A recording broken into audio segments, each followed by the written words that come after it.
আমার নবী বলছেন তিনটা জিনিসে কাউকে বাধা দিবে না। কয়টা? আপনারা সবাই একটু বলেন কয়টা? মারহাবা।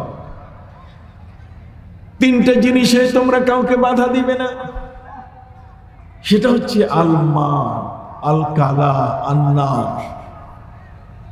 এই যে ঘাসগুলো যে গজাচ্ছে মাটিতে, ন্যাচারাল ঘাস, আইলে আইলে যে ঘাসগুলো গজায়, মাঠে ময়দানে যে ঘাসগুলো গজায়, আমার নবী বলছেন যে এই ঘাসগুলো যে গজায় উঠতেছে, এই ঘাসগুলো হচ্ছে সারা পৃথিবীর সমস্ত পশুর খাদ্য। এটার মধ্যে কোনো মানুষের মালিকানা রাখা হয় নাই। কোনো মানুষ ন্যাচারাল ঘাস, যেমন একটা মাঠের মধ্যে এমনি ঘাস হয়ে গেছে, আপনি সেখানে কোনো পানি দেন নাই, কিছুই দেন নাই, আল্লাহর পক্ষ থেকে বৃষ্টি হয়েছে, ঘাসগুলো তরতাজা হয়ে উঁচু হয়ে দাঁড়িয়েছে। এটা যদি কারো গরু ছাগলে খায় তাহলে খোয়ারে দেওয়া যাবে না। খোয়ার বোঝেন? পশুর জেলখানা।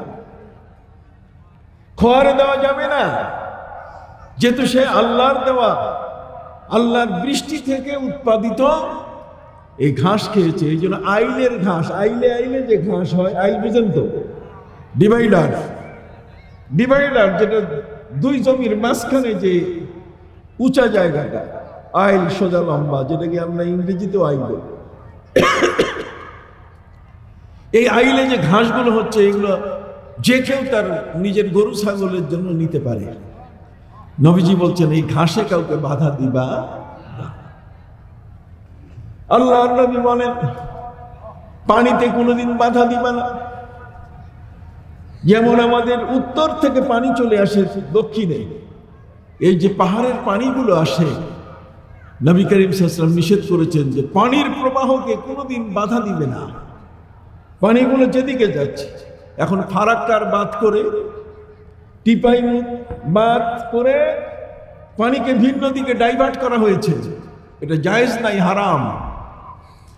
নদীর পানি, এই যে আমরা নদীর পাশেই আছি, তো কথা বললাম, মুন্সিগঞ্জ নদীর পাশেই কি আছি, এই যে বুড়িগঙ্গার একটি অংশ, সম্মানিত শুধু এই নদীর পানিটা তার প্রবাহ অনুযায়ী যেখানে সে যাবে, আপনি এটাকে ডাইভার্ট করতে পারবেন না যে আমি ওই নিচু এলাকার লোকদেরকে আমি পানি নিতে দিব না, আপনি তাদেরকে বাধা দিতে পারবেন না।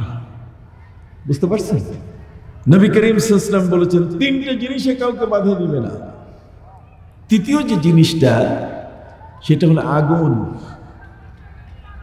পৃথিবীর মধ্যে যে কোনো ধর্মের মানুষ আপনার কাছে আগুন চাইতে পারে, যে আমাকে একটু আগুন দেন, আমি ঘরে বাতি জ্বালাবো, আমাকে আগুন দেন, আমার স্ত্রী গর্ভবতী, আমি আলো জ্বালাবো। যদি আপনার কাছে ম্যাচ থাকে, দিয়াশালাই থাকে, তাহলে আপনি তাকে সাহায্য করবেন। আগুন কাউকে বাধা দেওয়া যাবে না। আমি কি বুঝাইতে পারছি? তাহলে কয়টা জিনিস? তিনটা। এই তিনটা জিনিসে পৃথিবীর সমস্ত মানুষ শরীক। এই তিনটা জিনিসে হিন্দু, বৌদ্ধ, খ্রিস্টান, মুসলমান, জগতের যত ধরনের মানুষ আছে, সব এই তিনটা জিনিসে কি শরীক, মালিকানা প্রত্যেকের আছে। একজন হিন্দু মানুষ যদি আপনার আইলের ঘাস কাটে, বাধা দিতে পারবেন না।